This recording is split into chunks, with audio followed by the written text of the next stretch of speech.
Pagi-pagi udah di airport. Good day. Kita pengen ke Banjarmasin, pengen ke acara Musda Kalsel, sama sekaligus mau kasih sharing session untuk teman-teman Neo di Kalsel ya. Tadi kita habis break dulu karena di sana namanya sidang mediasi. Kemudian kita balik untuk sharing session, sesi kepala sama aku. Kita langsung ke lokasi Musda. Gak pernah dibohongin sama anak kreatif. Lo anak kreatif konsepnya, wah heboh, aku ketawain. Mikir pakai otak, gantung di mana, gitu kan?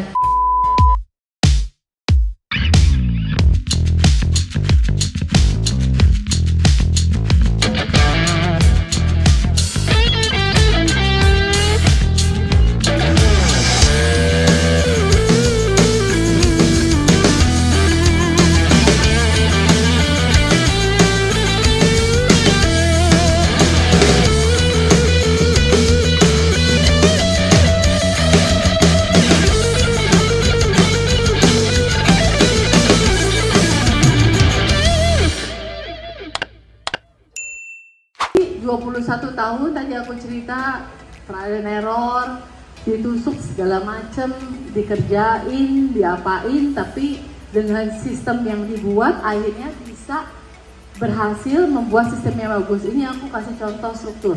Ya, jadi boleh diadopt nih teman-teman. Kalau eventnya IO-nya sudah banyak, strukturnya bisa sekomplit ini. Jadi dari CEO, ada project director, ada purchasing finance director, ada admin, lalu ada multimedia atau design, terus ada AE-nya, ada project manager, bawahnya ada group support. Karena kalau udah ada event, timnya aku kecilin lagi, seperti ini. Jadi kalau udah ngerjain, misalnya kayak minggu ini kita ada event paralel 3, ada yang di Sudirman, ada yang lagi roadshow mall misalnya 4 mall, ada lagi yang gathering misalnya 3 event besar-besar gitu.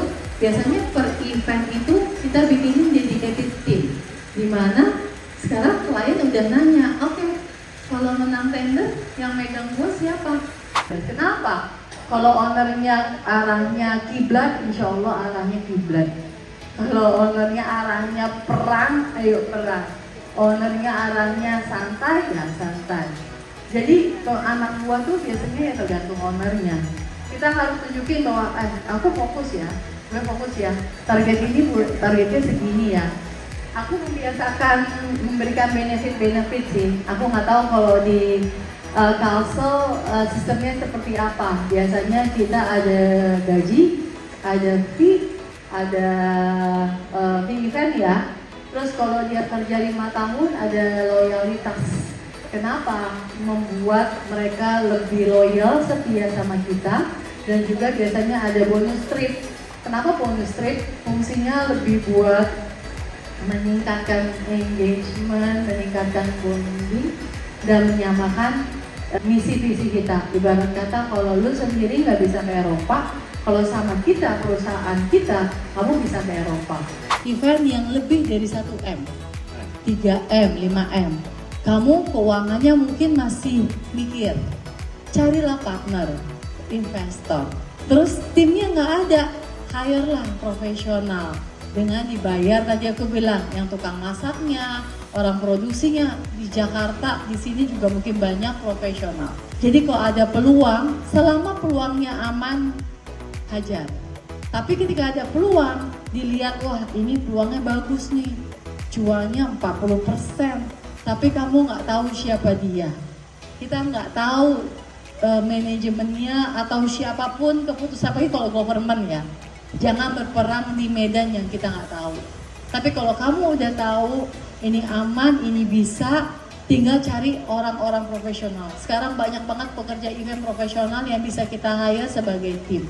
Jadi jangan heran, misalnya kamu kenal di sosial media Ronald Su, anak kreatif, dancer, dia ada di semua IO, karena dia jual adalah skillnya, talentnya. Jadi kalau mau perang, kalau ada peluang, ambil. Monggo, salam kenal.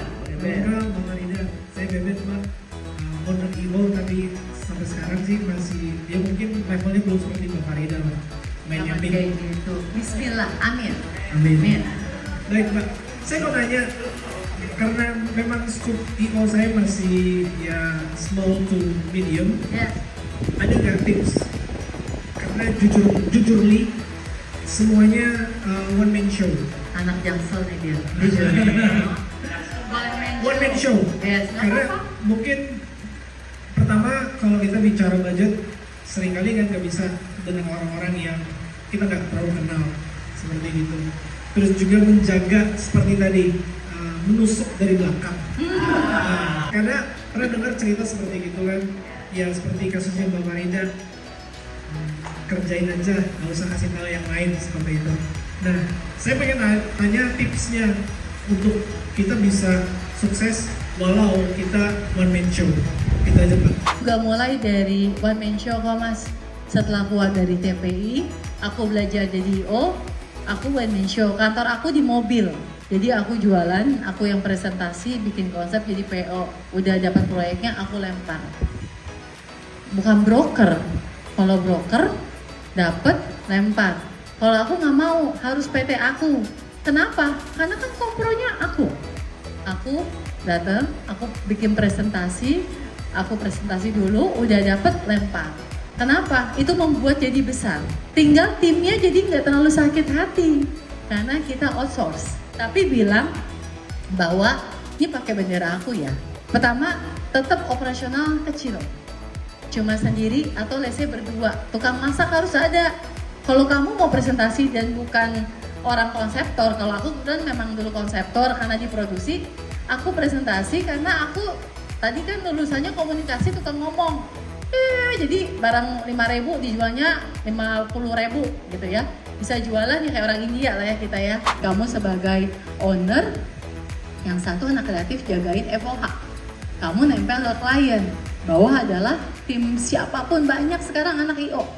Yang kedua, terima sub dari agency. Aku dulu kayak gitu. Aku di Densu megang Suzuki.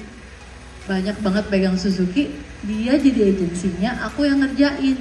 Budget aku kecil Mas, waktu itu zaman dulu tuh 500 juta tuh gede banget ya. Dia 1,5 M, untung dia 1 M. Tapi buat aku nggak apa-apa, aku yang ngerjain. Profile kan, karena dia agensi, aku IO. Kalau sekarang misalnya kolaborasi, Absolut di Jakarta, outsource ke kamu. Walaupun eventnya misalnya di daerah sekitar sini. Atau walaupun di Jakarta, mau dong ikutan as part of team. Bisa tampil di sosial media gak? Izin sama IO-nya. Izin sama agensinya. Aku izin post ya, kolaborasi. Good management sama dengan good sales. Seperti yang diketahui kan, good management itu manajemen yang baik akan terjadi apabila sumber daya manusianya juga baik. Bagaimana cara memilih atau mencari sumber daya yang baik? Kalau tidak salah saya sering membaca jurnal atau study case di mana seseorang itu atau sumber daya manusianya itu pada bidang tertentu, misal akuntansi, dia lolos dalam bidang tersebut namun tidak ada kompetensi dalam bidang tersebut. Itu kesalahan HRD atau apa ketika dia tidak memiliki skill di bidang itu. Ya, itu saja, terima kasih. Terima kasih.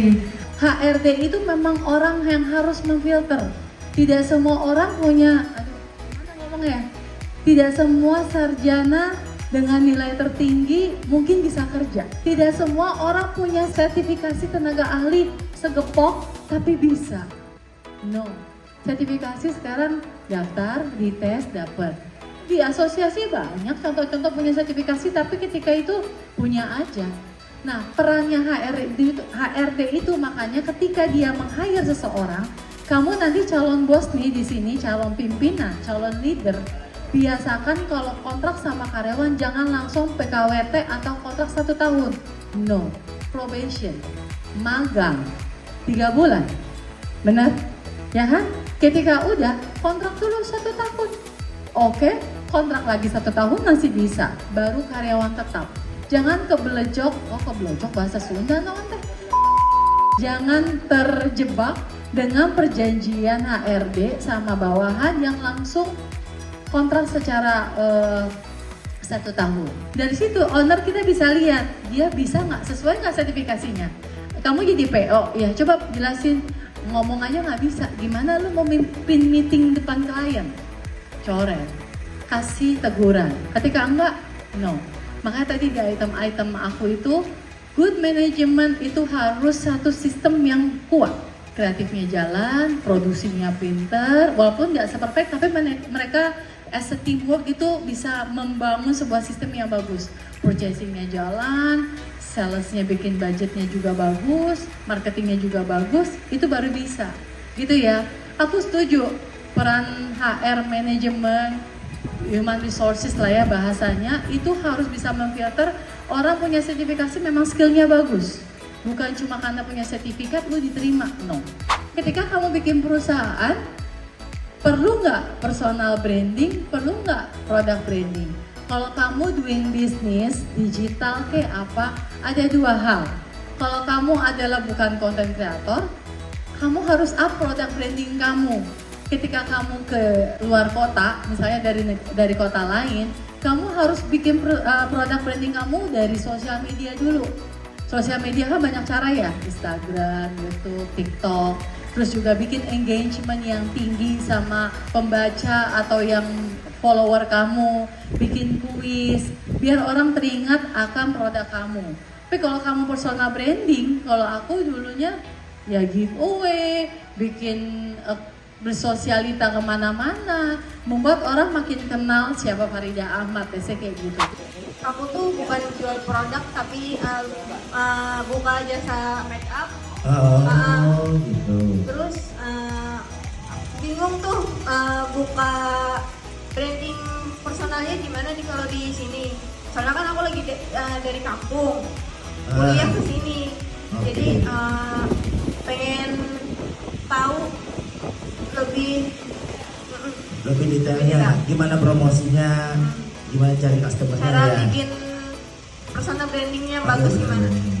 Oke. Nah, kalau kamu makeup artist, saran aku, kamu harus punya ciri khas. Memang segmented kah, makeup daerah kah, nasional kah, harus punya ciri khas, itu yang pertama.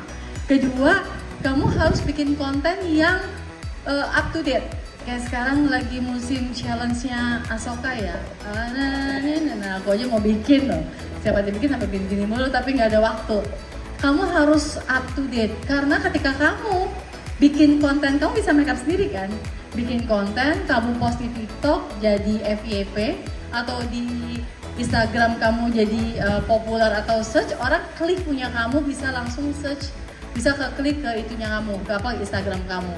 Jadi memang personal branding itu banyak tahapannya, mungkin nanti aku share materinya ya. Pelan-pelan, bukunya juga ada.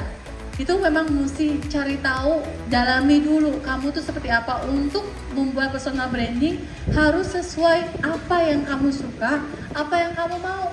Jangan jadi fake. Kalau jadi fake beban ketika bikin konsep. Gue nggak suka tuh nggak sih bikin makeup India gini. Cuma karena awalnya kamu adalah makeup khusus India, orang nge-brainwash kamu tuh makeup India.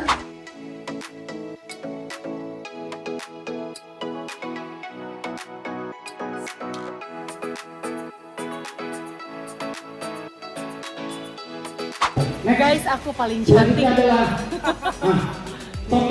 teman-teman Nio dari Banjarmasin. Hai. Ini aku, Yusuf, Bemen, dan juga Vivi, Natalia. Sukses pokoknya demi kesembuhan. Jadi dia jiwa